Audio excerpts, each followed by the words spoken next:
Unlockers, wanita mana yang tidak hancur hatinya saat kebahagiaan rumah tangga diterpa badai oleh kehadiran sosok orang ketiga? Hal itu pula yang dirasakan oleh Tita Rizky saat mendengar kabar antara suaminya Heri Kunchoro dengan Pratiwi Novianti. Seperti diketahui beberapa waktu belakangan, Novi menjadi sorotan panas publik berawal dari beredarnya video Novi dan Heri di sebuah klub malam, hingga akhirnya saling bongkar apa yang sebenarnya terjadi di antara mereka. Tita mengaku ia mendapat banyak pesan dari kerabat hingga warganet di akun media sosialnya. Saat tengah menjalani ibadah umroh, perasaannya pun seketika berkecamuk. Namun, ia berusaha untuk tetap fokus menjalani ibadahnya. Lantas, seperti apa reaksi Tita saat pertama kali mengetahui kabar sang suami yang diduga sempat memiliki kedekatan khusus dengan Novi? Waktu itu saya lagi berangkat umroh ya. Pas yang hari pertama baru landing waktu itu kan di Mekah. Terus ada yang DM saya, terus ada yang WA saya juga. Cuma waktu itu kan memang saya nggak terlalu ini ya. Karena saya mau fokus untuk ibadah gitu. Tapi itu dari teman-teman gitu kan, dari rekan kerja juga, malah dari pegawai saya juga gitu kan. Terus ibu ini ada bapak gini-gini kan. Terus saya itu kan kalau di DM dikasih link itu kan saya agak riskan katanya, karena beberapa teman tuh kan kehack gitu kan. Jadi saya nggak terlalu ngebuka ininya, cuma sepintas itu saya lihat dari thumbnailnya, dari judulnya gitu kan, loh kok ini berhubungan dengan suami saya gitu kan. Itu yang saya sayangkan, kenapa sih chat WA saya yang sifatnya persahabatan kok diumbar ke medsos, ke media-media, sehingga muncul di YouTube itu banyak sekali, sehingga ya internal keluarga saya nggak tahu jadi tahu. Akhirnya saya sedikit ada masalah di dalam internal keluarga saya. Chat WA saya ini di blow up ke media. Ini yang menjadi pokok pangkal permasalahannya. Saya merasa keberatan sekali karena ini sangat merugikan, mencemarkan nama saya. Seolah-olah saya ini ngejar Novi. Ya nggak perlulah saya ngejar Novi. Novi itu nggak perlu saya kejar kok. Dia datang sendiri ke Surabaya udah sering kali. Saya nggak perlu ngejar. Dia yang datang ke Surabaya. Setelah pulang ke tanah air, Tita akhirnya memberanikan diri untuk bertanya kepada suaminya. Meski berkali-kali Heri mengatakan bahwa kabar tersebut tidaklah benar, namun jauh di dalam lubuk hatinya, nuraninya sebagai istri merasakan ada sesuatu yang janggal.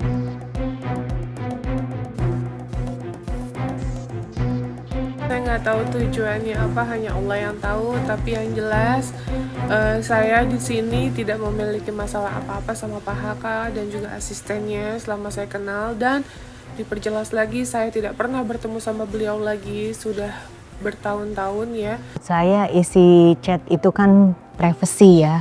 Kalau memang ada masalah dengan Pak Haka, kenapa nggak secara langsung diobrolkan dengan baik-baik tanpa memblow up chattingan yang bentuknya privacy yang harus dikonsumsi semua orang.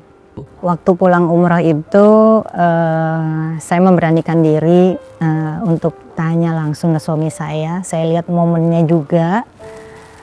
Kalaupun ini memang ada apa-apa, saya juga harus kuat gitu kan. Terus saya tanya ke suami saya kasih WhatsApp dari teman saya. Bener nggak sih yang saya lihat ini? Suami saya bilang enggak gitu. Terus saya bilang ya jawab aja kalau memang benar, nggak apa-apa kok. Karena beberapa hari suami saya bilang nggak usah lihat sosial media, nggak usah di komen gitu kan. Nah, saya tanya lagi, ya gimana namanya juga kan perempuan, saya tanya terus. Kalaupun memang iya, ya jujur nggak apa-apa. Emang ada hubungan, saya bilang sama suami saya gitu kan. Saya tanya nggak ada hubungan. Tapi kok beritanya seperti ini kalau nggak ada hubungan gitu. Saya juga kan lihat videonya gimana ya, ngelihat walaupun memang itu video itu ya tidak yang gimana-gimana, tapi kan saya sebagai naluri seorang istri melihatnya itu kan gimana ya, kayak pokoknya saya juga agak-agak ini, maksudnya ke suami itu kayak nggak percaya dia ngomong apa gitu waktu itu sih. Sempat berusaha untuk menenangkan diri, nyatanya Tita tetap tidak bisa menerima begitu saja. Setelah beberapa hari, ia pun kembali mendatangi Heri. Namun kali ini yang keluar dari mulutnya bukan lagi pertanyaan, melainkan permintaan maaf. Air mata Tita seketika pecah, merasa diri selama ini gagal menjadi seorang sosok istri yang baik. Besoknya saya ngomong ke suami saya bilang, saya minta maaf kalau saya salah sama ini. Mungkin saya sebagai istri banyak kekurangan.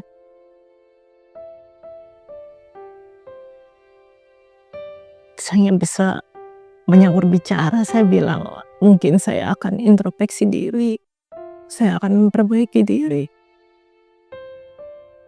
Namanya manusia kan nggak ada yang sempurna.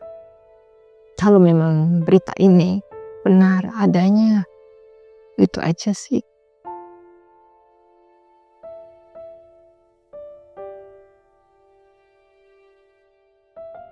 Di saat hatinya penuh dengan nestapa, namun yang membuat Tita semakin hancur adalah saat melihat nasib buah hatinya. Mau tidak mau, sang anak pun mendengar kabar terkait ayahnya yang belakangan terus menghiasi lini masa jagat maya. Pertanyaan demi pertanyaan yang dilontarkan membuat Tita tak kuasa untuk memberikan jawaban.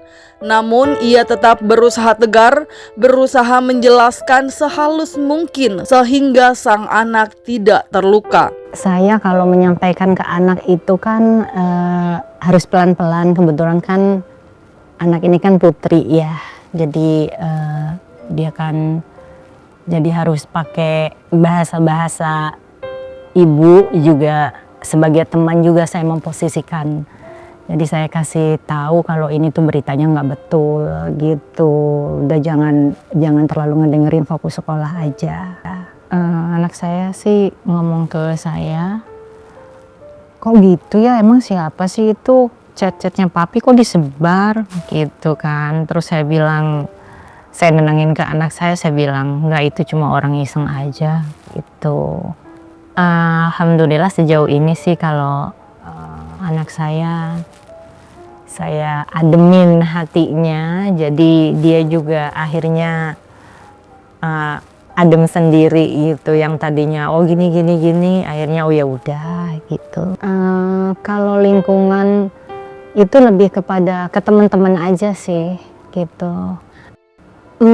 Ada yang temen langsung telepon, langsung WhatsApp juga, malah ada yang ngajakin ketemu juga. Sabar ya, pokoknya kamu fokus aja sama rumah tangga kamu, jangan sampai cerai, ada yang gitu juga. Cuma saya bilang sih ya mungkin mereka empati sama saya gitu kan. Terus saya bilang insya Allah enggak. Yang menjadi kuat sampai sekarang adalah kekuatan saya itu karena melihat anak saya gitu, yang makin remaja bahkan mau menginjak dewasa. Itu salah satu kekuatan saya sebagai seorang ibu melihat putri saya.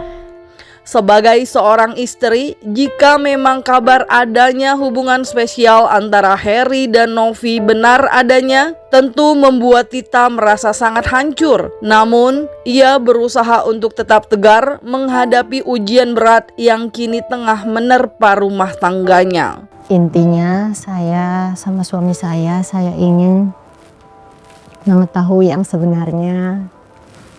Walaupun mungkin saya sakit, tapi saya berusaha kuat dan sabar demi anak saya, demi kebahagiaan anak saya serahkan semua ke Allah. Lalu, Langkah apa yang selanjutnya akan diambil oleh Tita? Akankah ia memilih untuk berpisah dari Heri atau tetap mempertahankan pernikahan mereka? Saya udah dipersatukan dengan suami saya. Jadi apapun jawabannya tolong jujur. Saya udah terbiasa sabar.